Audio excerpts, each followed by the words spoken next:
Bonjour à tous, alors le but de cette vidéo, on nous donne A et B ainsi définis, on nous demande comparer A carré et B carré et en déduire la comparaison de A et B. Alors première chose à faire, il faut calculer A carré et B carré. Faites attention, A c'est tout ça et B c'est tout ça. Donc quand on met au carré, vous allez mettre des parenthèses pour faire attention. Donc A carré c'est tout le paquet 1 plus racine de 2 au carré. Et 1 plus racine de 2 au carré, ça doit vous faire penser à A plus B, d'accord? Là, A plus B, le tout au carré. Donc, c'est une identité remarquable. Et si c'est une identité remarquable, je vous rappelle, A au carré, plus 2 fois le A fois le B, donc ici 1 et racine de 2, A et B, plus le B au carré, c'est-à-dire ici racine de 2 au carré. On fait nos petits calculs, et du coup, je prends du verre pour vous expliquer.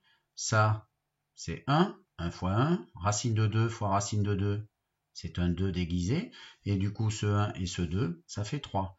Donc finalement ce calcul fait 3 plus, et là on regarde au milieu, il y a 2 fois 1 fois racine de 2, d'accord, attention c'est des fois ici et là, et 2 fois 1 fois racine de 2, ça fait 2 racines de 2. Voilà le calcul de A carré. Dessous, je vais calculer B carré, et donc B carré c'est quoi? C'est la grande racine d'une quantité qui vous embête, que je mets exprès un espèce de petit, un truc quoi, racine d'un truc, le tout au carré.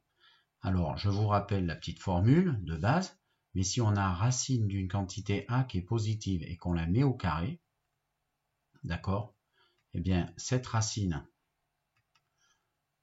ça crie pas assez fort, voilà, cette racine, si je la mets au carré, ça fait tout simplement A, d'accord, donc si A est positif, quel qu'il soit, aussi gros soit-il, ça fait racine de A qui est au carré, si vous voulez, le carré et la racine, il s'élimine comme vous dites. Mais attention, il faut que le A soit positif. Donc ici, finalement, il y avait quoi? Il y avait 3 plus 2 racine de 2. Et bien du coup, si ceci, c'est positif, et on en prend la racine et après au carré, ça fait tout simplement, ça s'élimine, et il reste 3 plus 2 racine de 2. Bon, vous regardez ce qu'on obtient, et en fait, c'est exactement la même chose. Donc on peut déduire que A carré est égal à B carré. Alors attention, A carré égale à B carré, on ne peut pas dire que A est égal à B. Faites attention, par exemple si je vous dis trouvez-moi qu'est-ce qui au carré donne 9, la plupart vous allez me dire 3. Mais vous oubliez qu'il y a aussi moins 3 qui marche, parce que moins 3 fois moins 3, ça fait bien 9 aussi. Donc en fait, moralité, quand deux quantités au carré sont égales, on peut juste affirmer que soit c'est les mêmes, donc on a soit la même chose dans la lettre A que la lettre B, ou l'une des deux est l'opposé de l'autre. Comme tout à l'heure, ça peut être 3 ou moins 3. D'accord?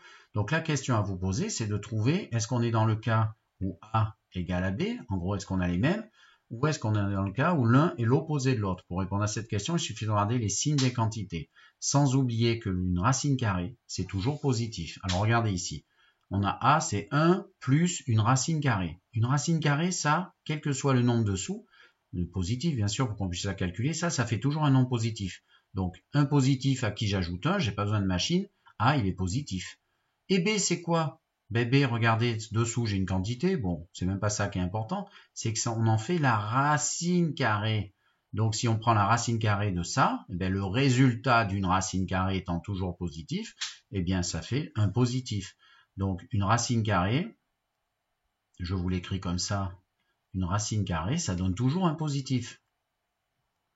Donnant, alors je ne l'ai pas écrit comme ça avec vos camarades ce matin, mais c'est pas grave, donnant toujours un résultat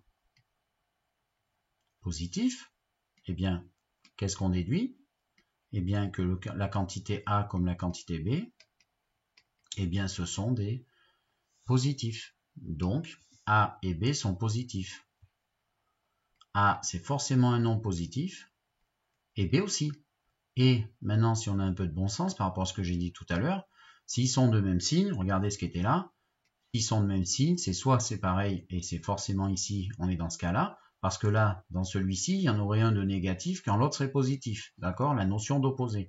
Conclusion, on est forcément dans le cas que A et B. Donc, conclusion. A carré, je sais que c'est égal à B carré. Et ils sont alors je ne vais pas mettre il ou indéfini, je vais mettre A et B sont de même signe. Donc si A et B de même signe, eh bien vous pouvez en déduire que vous êtes forcément devant des expressions qui sont en fait identiques, vous voyez. C'est un peu un déguisement. B, c'est en fait A. Un signe, donc A est égal à B.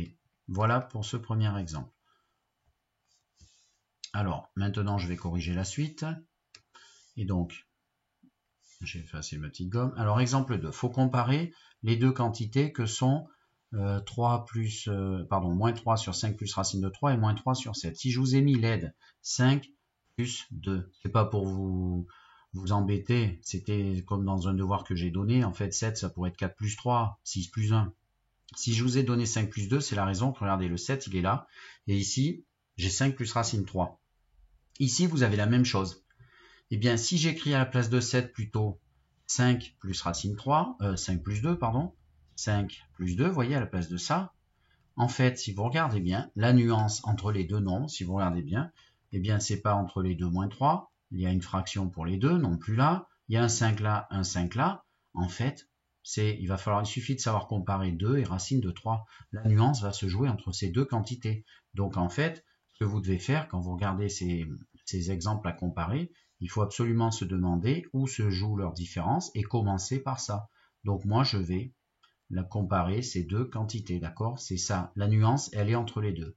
Donc la nuance, elle est là. Donc la nuance est là. Et du coup, qu'est-ce qu'on fait?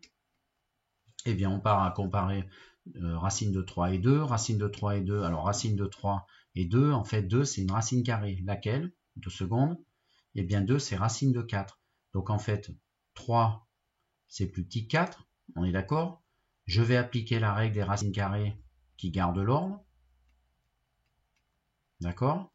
Et du coup, eh bien, racine de 3, c'est à ça que ça sert, vous voyez les règles qu'on a vues. Ce sera plus petit dans le même ordre que racine de 4, qui est en fait un 2 déguisé. D'accord? Ça, c'est un 2 déguisé. Le racine de 4 et racine de 3. Voilà. Ensuite, si vous regardez bien votre diviseur, je vous ai déjà dit, quand on fait des comparaisons de règles, il faut absolument d'abord obtenir la comparaison des diviseurs. Donc là, j'ai 5 plus 2, alors qu'ici, j'ai 5 plus racine de 3. Et ensuite, on passera à l'inverse. 1 sur tout ça. Donc, ben, la première chose à faire, c'est d'ajouter 5 de chaque côté. Donc, si j'ajoute 5 de part et d'autre, eh bien, ça va maintenir l'ordre précédent, parce que je vous rappelle que quand on ajoute ou qu'on enlève une même quantité aux deux membres d'une inégalité, eh bien, ça maintient l'ordre. Donc là, j'ajoute 5, plus 5, ça garde. D'accord, je ne l'écris pas. Ensuite, je prends les inverses. Donc 1 sur 5 plus racine 3, eh bien, ça va, regardez le signe qui était là. Le signe qui était là, c'était plus petit. Donc là, ça va inverser les signes. Règle des inverses, je vous rappelle, des inverses de strict moins ou strict plus change l'ordre. Et du coup, eh bien, ici, ça va devenir comme ça. 1 sur 5 plus 2, c'est-à-dire 7. Hein, je l'ai laissé comme ça pour vous expliquer. Et là, on inverse. Donc on inverse qui? On inverse des positifs. Et quand on inverse des positifs, règle d'ordre, ça change. D'accord? Et ensuite, pour finir, eh bien, je vous rappelle la règle de calcul, c'est que si vous avez une fraction A sur B, donc je vous le mets en rouge à côté parce que j'ai un peu de place, je vous l'ai déjà dit la semaine dernière quand on était tous ensemble, le rappel, c'est qu'en fait, si vous avez une fraction A sur B, ça peut s'écrire, règle de calcul, ça peut toujours s'écrire A fois 1 sur B. Voilà. Et du coup, si vous voulez obtenir ici le moins 3 et le moins 3 alors que vous en êtes actuellement à 1 sur 5 plus racine de 3 d'un côté et 1 sur 5 plus 2 de l'autre, eh bien, il suffit de multiplier par moins 3. Et du coup, c'est ce que je vais faire. Je vais multiplier par moins 3 les deux membres. Et attention, quand je multiplie par moins 3, c'est-à-dire je me pose la question quand je fais une multiplication, quel est son signe? C'est négatif. Donc, ça change l'ordre. Ok, et du coup, si ça change l'ordre, et bien ici, je vais obtenir moins 3. Alors, j'utilise bien sûr le rappel, hein, parce que moins 3 multipliant 1 sur ça, c'est exactement ce que j'ai mis là. Moins 3 fois 1 sur ça, ben, ça va faire A sur B. Ça va faire exactement la quantité A. Et du coup, ici, je vais obtenir A. Et ici, je vais obtenir B, parce que je vais obtenir moins 3 sur 5 plus 2. Voilà, cette vidéo est terminée.